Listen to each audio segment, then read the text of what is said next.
La morale de l'info, Raphaël Antoven. Bonjour Raphaël. Bonjour Thomas.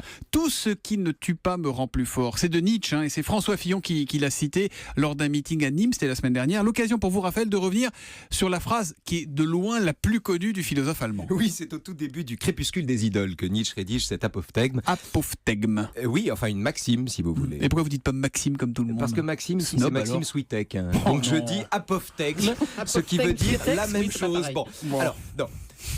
Dans le Crépuscule des idoles, Parce que donc, Maxime, c'est Maxime. dans le Crépuscule des idoles, donc, Time is money. Nietzsche écrit « Appris à l'école de guerre de la vie, ce qui ne me tue pas me rend plus fort. » Bon, l'école de guerre de la vie, qu'est-ce que ça veut dire C'est Raphaël? de la souffrance qu'il parle. Et de la souffrance physique qu'il a subie sous toutes ses formes, surtout intestinales, dans le cas de Nietzsche d'ailleurs.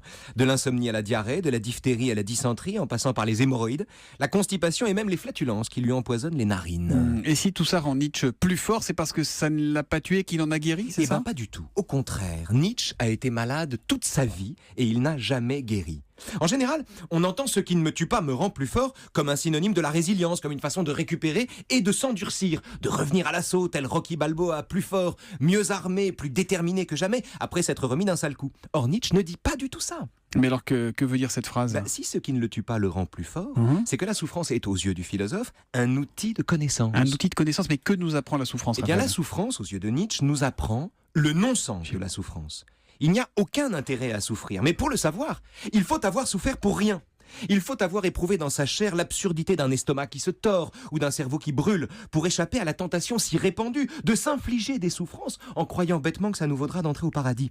Et ça, vous voyez, Thomas, c'est toute la différence entre Nietzsche et le christianisme. Mhm. Pour Nietzsche, la douleur est un pain amer qu'il faut dévorer sous peine de vivre à moitié, alors qu'aux yeux des chrétiens, que Nietzsche tient pour des masochistes, la douleur est rédemptrice et promet une vie meilleure dans cette vie ou après cette vie. Pour Nietzsche, la souffrance développe l'ingéniosité, la vaillance et la curiosité. Mieux, tout ce qui a été donné, dit-il, à l'homme de profondeur, de secret, d'esprit, de grandeur, a été acquis par la culture de la souffrance, car Gérard Frisson, disait Nietzsche, au moment du grand naufrage. Il disait ça? Il disait ça. En un mot, la douleur n'est pas une mutilation que la revanche compenserait, mais l'épreuve du non-sens qui rend plus fort, car elle donne parfois le talent d'aimer la vie malgré la promesse de son échec. Et la morale de l'info? La souffrance, aux yeux de Nietzsche, la souffrance ne promet que la souffrance, pas la victoire. C'est qui ce Gérard Frisson? C'est vous qui le dites. Merci mon cher Raphaël Antoven, on vous retrouve demain, À demain. juste avant 9h pour la morale de l'info.